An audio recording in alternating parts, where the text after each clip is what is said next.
Of all the trash places in Queens, none was worse than the Virgo Social Club. 2 stories and shaped like a box of store-brand crackers, it sat on the corner of Lefferts Boulevard and Park Place. The walls were a grimy shade of once white, and the windows were covered with 6 layers of dirt. Whoever built it tried their best to make it look European, with Bavarian-style windows, wood beams, and a metal signpost, but they wound up making it look stupid instead. There was an electric open sign in the front window, but it was never on, even though guys came and went at all hours. There were always at least 1 or 2 nice cars in the back parking lot, and sometimes old Italian men played chess on the sidewalk in front of it. Every day, around 3 p.m., a tall, brutal-looking man with graying hair swept back from his forehead, a mustache, and a barreled chest would come out the side door, the one opening into the sidewalk, and stand around for a while, looking mean as hell. Sometimes he and another man would take walks down the block and confer in hushed tones. The severe man, Alphonse Toto Arello, walked with quick, sharp steps and took violent drags from a cigarette as he conducted his business up and down Lefferts. The young men to whom he gave orders were furtive and uncomfortable, looking constantly around for the FBI agents they knew were watching. Toto didn't care. He did 15 years and wasn't afraid to do another 15 more. Everyone in the neighborhood knew who Toto was, and they stayed clear of him unless they had a problem they needed solved and literally no one else to help them solve it. No one knew anything for certain, but there were a lot of rumors about Toto, and none of them were good. Word on the street said he once choked a guy to death with his bare hands because he made the mistake of scuffing Toto's ugly alligator skin shoes. Another legend said he had a personal cemetery out on Staten Island. They said the Gambino family, to whom he allegedly belonged, was so scared of him that they didn't even collect their cuts of the profits he made. I heard one time that John Gotti was too scared to meet with him, and made Sammy the Bull do it. That way, if he gets mad, he can kill you instead. I know for a fact that the thing about the Gambinos not taking money from him is bullshit, because I used to collect it from him. Another rumor about him, that he was a powerful captain, was also bullshit. He was, back in the 90s, but he got caught having an affair with the wife of some guy in his crew, a big no-no in this thing of ours. Rather than whack him out, the family leadership busted him down to a mere soldier and assigned him to Frankie Fanelli's crew in Bensonhurst. Having been a capo and gotten a taste of power, Toto didn't want to give it up. So he bought the Virgo and built up his own crew of wannabes, moth helpfuls, a few soldiers from other crews. They dealt mainly in loan sharking, robbery, bookmaking, hijacking, and murder. The lowest level mob shit you can imagine. In the family, it was well known that Toto liked to kill people, really liked it. Killing people wasn't just a business to him. It was a passion, a vocation, what he was put on this earth to do. His crew wasn't much better. All of them killed for fun and profit, and if you looked in their eyes, you'd see something. They had no souls. Toto and his guys had a method for disposing of bodies. They'd chop them up into little pieces and then dissolve them in vats of acid. Sometimes they'd bury a guy or throw him in the river, but the majority of victims wound up getting turned to liquid and poured down the drain. The Gambinos are tough, but even by their standards, Toto and his guys were sick. No one, and I mean no one, liked going to Virgo. You could feel the darkness as soon as you walked through the door. There were always shadows in the corners, and the atmosphere felt heavy. I don't believe in ghosts, but if any place on Earth is haunted, it's the Virgo. That's where Toto killed all his victims. Being a soldier, Toto had to kick money up the chain of command. Once a week, he'd hand in an envelope filled with money, some for his captain, Frankie Fun, and some for the boss. Frankie didn't like going over there. Who did? So he sent it to me. Frankie's my uncle, and I'm part of his crew, even though I don't really hang out with them. They spend most of their time plotting petty crimes at a bingo hall Frankie owned in Maspeth. I spend mine dealing drugs. Drugs are a no-no in the Mafia, but Frankie pays me shit for money. Mob guys deal drugs all the time, even though it's against the rules. Frankie isn't one of them. He has this thing about them, says they ruin communities. That's where the money's at these days. This isn't the 50s. The mob isn't as powerful as it used to be, and the average guy brings in pennies from traditional mob rackets. And just to get by on that, he's got to risk getting pinched. It used to be no one called the cops. Now, the moment you try a shakedown, you're in cuffs, and nothing's being done to the asshole who turned you in because it would bring too much heat. If you ask me, the mob is dead. But whatever. Back to Toto. Once a week, I drive over to the Virgo and pick up Tony's money.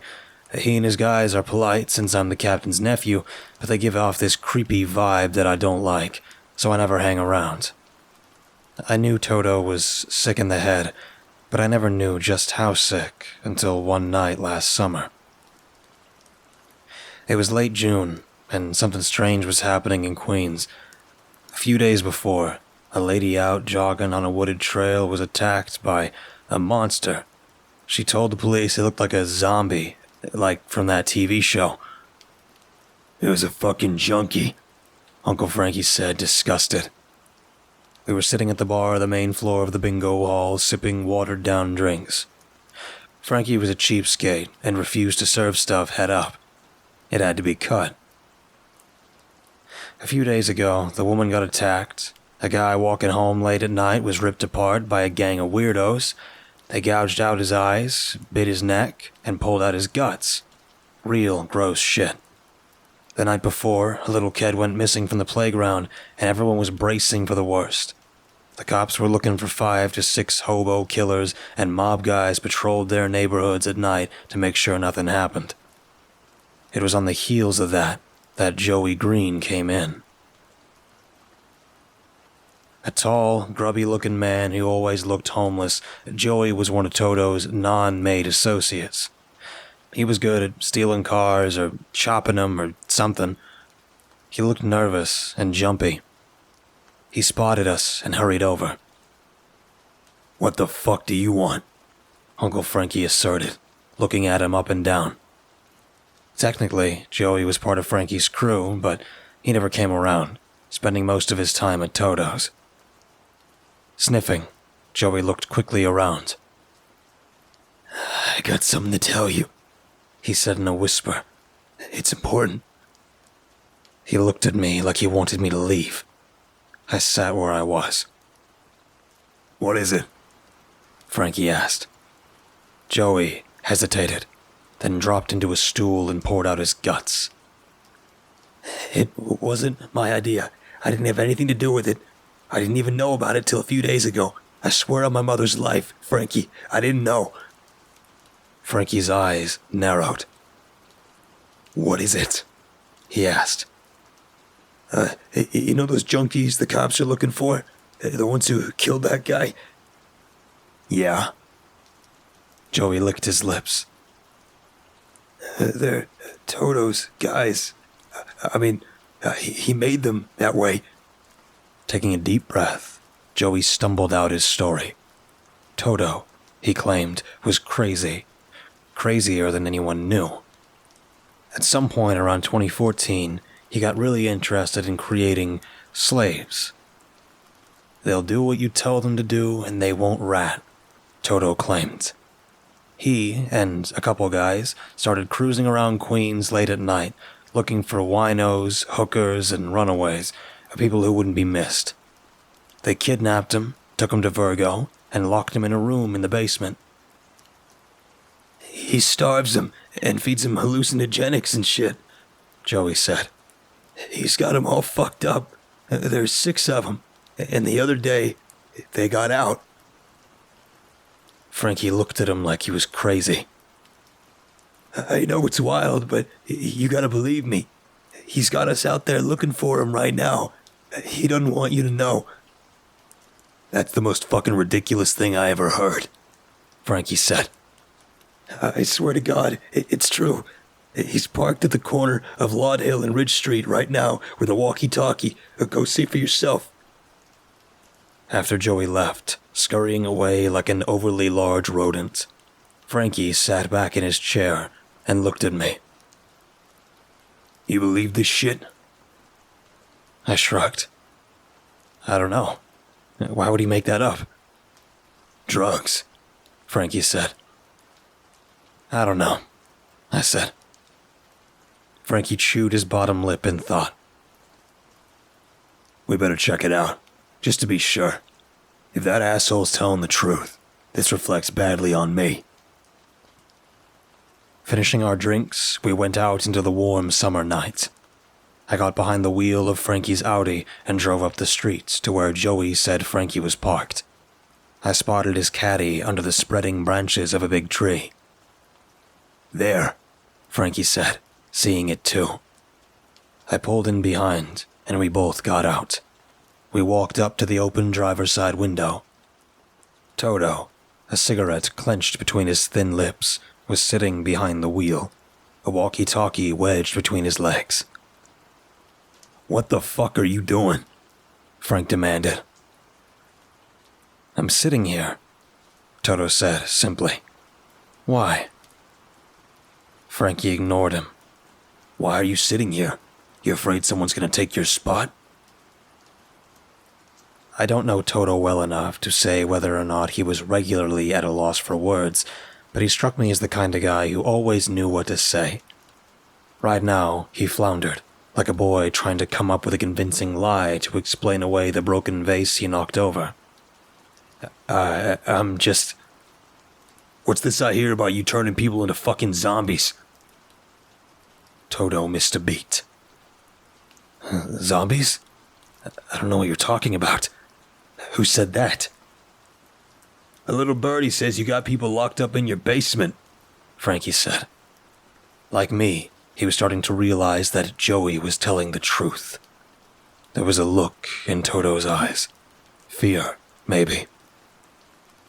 Then you let them out, and now they're running amok. That's crazy, Toto said. I wouldn't do something like that. Are you serious? Just then, the walkie-talkie crackled to life. I got one, a voice said. I'm at the corner of Grove and Herbert. Jesus Christ, he's eating somebody.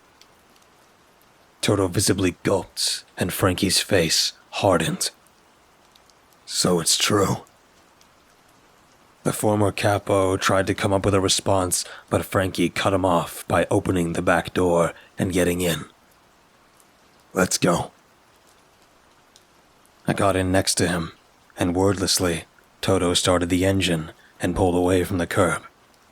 We took a series of darkened side streets crammed with houses, parked cars, and fire hydrants, then turned onto Herbert. A hill sloped up to a park on our right, and dense trees pressed in from the right. Just as we pulled up to the corner, a limping thing darted through the headlights. Toto slammed on the brakes, jolting us. A moment later, Danny Carfora, all 300 pounds of him, stumbled into the street and sank to one knee. We got out and rushed over. The fat man's face was slashed to ribbons and blood gushed down the front of his shirt. Jesus fuck, Frankie muttered. Toto pulled a gun out of his waistband and ran after the thing, while Frankie and I helped Danny to the car. I'm okay, the fat man said. He sat with his legs outside the door and caught his breath. What the fuck was that thing? Danny didn't reply. I said, what is it? Halting, Danny told us pretty much the same story Joey had. And like Joey, he knew nothing about it until the other day, because of course he didn't. A few minutes later, Toto came back, out of breath. I lost him. You stupid motherfucker, Frankie said. And all of us, Toto especially, knew that Toto was in trouble. At midnight, teams of Gambino soldiers fanned out across Queens and neighboring Brooklyn, equipped with guns and walkie-talkies. Frankie set up a command center at the bingo hall and directed operations from there on behalf of the boss, who had ordered the operation. "Find him and get him off the street," the boss said simply. I drove up and down residential streets with a soldier named Billy the mobster. Yes, that was his nickname. And yes, we stopped trying a long time ago. Billy sat in the passenger's seat with a handheld spotlight and a 9mm in his lap. He swept the light back and forth in search of the creatures. "I don't see anything," he said. My mind went back to the brief glimpse I'd caught of the creature running through the headlights, and a shiver went down my spine. I didn't get a very good look at it, but it was twisted, stooped, and barely human. Guys chattered on the radios, speaking in code. No one had seen anything. Yet. I was about to turn the corner when Billy cried out, "There!" I hit the brake and looked to my left just as something disappeared around the side of a house. Billy threw open his door and jumped out, and I followed. Behind the house, in darkness, we saw something ahead of us. A gray, ghastly face, hovering in the shadows. Its eyes vacant and dead. Its mouth open and drooling. It scuttered towards us, and we both fell back. It emerged from the darkness, making grunts of hunger or excitement. It was gaunt and sunken, dressed only in the tattered remains of a pair of jeans. Its fingers were long, bony, and hooked into talons, nails long, yellow, and cracked. Its smell was rank, wild enough to turn your stomach, and the noise it made as it smacked its lips made me shiver. "I'm the president," it said, in a low, hissing whisper. Then it sprang at us with shocking speed, arms out, mouth working. It grabbed me around the neck and opened its maw like a snake. Terror burst inside of me, and I let out a cry of revulsion. I stumbled back, but kept my footing. I cocked my fist back and beat the thing in the face, while Billy tried to pull it off of me. Blood, snot, and slobber coated my hand, but I kept pounding, lost in panic. Finally, Billy pried it off and flung it away. It fell over a patio chair and got back on its feet. Billy raised the gun before he could fire. The thing ran off. "Shit," Billy hissed. "Come on." Back in the car, Billy radioed in while I shook and tried to rein in my racing heart. Frankie directed us to a nearby shopping center and told us to keep watch. Elsewhere, I found out later, one of our guys spotted one of the things hobbling down the street, hit the gas, and ran it over. He stopped, and a couple of guys pulled it into the car. In Brooklyn, one bit one of our guys on the arm, and a few miles away, a Columbo pitching in to help out was killed when two of them rushed him in a park and ate his neck. Billy and I sat in the parking lot for most of the night. At some point I drifted off, and when I came to, Billy was gone. I sat up straight, worked out the kinks in my neck, and looked around. Where was he? I opened the door and got out. That's when I heard it. A soft, blood-freezing moan. I swallowed and walked around the back of the car. Billy was stretched out, dead. Eyes open and tongue poking out of his mouth. 4 of the things were kneeling over him, pulling out his guts and playing with them. My gorge rose, and I gagged. The things looked up at me, and one gave a sick, yellow-toothed smile. "You want his balls, mister?" It asked. Braking, I ran back around the car and jumped in, slamming the door.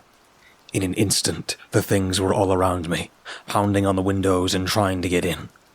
I fumbled with the key and accidentally pulled it out of the ignition in my terror. The things rocked the car back and forth, hissing, spitting, laughing, and bleeding. I screamed into the radio for help just as the car rolled. I don't know how they did it. They were supposed to be starving, but they did. I hit the ceiling, and the walkie-talkie skidded away. In what felt like hours, but couldn't have been more than 2 minutes, I heard the squeal of tires, and headlights washed over the car. The things bolted, and I crawled out as a team of wise guys ran by, giving chase. They managed to catch one of the things and hustled it back to the car. I wound up sitting next to it on the drive back to the bingo hall. Its hands were tied, but it snapped its teeth at me and said a bunch of creepy shit about babies and ghosts. When the sun rose, there were still 4 of those things loose in Queens. At the bingo hall, we tied the one we caught to a chair and gave it water. By noon, it had come back to Earth and was a person again. It was a woman, told us it had been kidnapped by some guy. We showed her a picture of Toto, and she instantly picked him out. This was bad. That's some shit you don't do, because it brings too much heat. Kidnapping, torturing, and experimenting on random civilians is one of those things. Those people could identify Toto. Once the cops found out about it, they'd bust him and come down hard on all of us to get even. This was bad. But it got worse. Around noon, one of the things stumbled into a police station, having come down from its days-long high, and told the cops everything. We knew it was only a matter of time before Toto was linked to all of it. That day, Toto was summoned to a sit-down with Frankie and the family leadership. Toto had been around forever. He knew it was coming. To his credit, he came anyway. The sit-down was held in the basement of a house in Queens. 2 guys led him down the stairs, and when they got to the bottom, the room was empty. They strangled him. 2 days later, Toto Arello's body was found in the trunk of his caddy, which had been abandoned at a gas station cast in the shadow of the Brooklyn Bridge. A week later, they fished Joey Green out of the East River, while Danny Carfora was found hanging from a meat hook in an abandoned warehouse. 3 other bodies turned up. 1 shot and dumped in a vacant lot, 1 bludgeoned in its bed, and the last slumped behind the wheel of its car. A few guys in Toto's crew got away, but none have ever turned up again. I don't think the kidnappings were ever officially tied to Toto or not. I got busted for drugs a few weeks after all this went down, and I've been on Rikers Island ever since.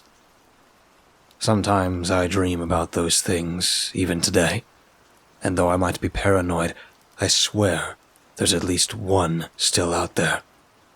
Hungry. Waiting. Alive.